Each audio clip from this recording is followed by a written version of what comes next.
美國代理司法部長布蘭奇出席任命確認聽證會，就司法部獨立性、撤回反武器化基金同埋公開已故性犯罪富豪愛潑斯坦檔案等嘅爭議，回應議員質詢。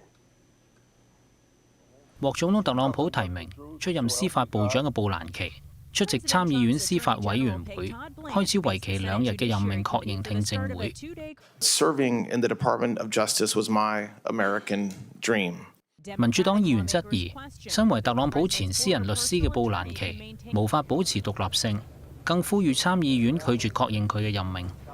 Since you were confirmed, the Department of Justice has literally violated dozens of court orders to advance the president's agenda.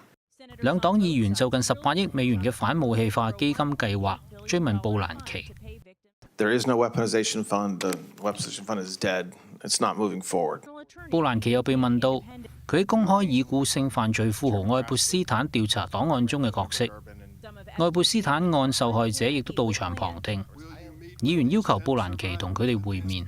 If they have lawyers, as you know, I'm prohibited from meeting directly with them. I have met with counsel for survivors, as has many people in the Department of Justice. 布蘭奇承諾會調查任何涉嫌同愛潑斯坦案有關罪行嘅人士，並就司法部喺公開檔案過程中泄露受害者個人資訊致歉。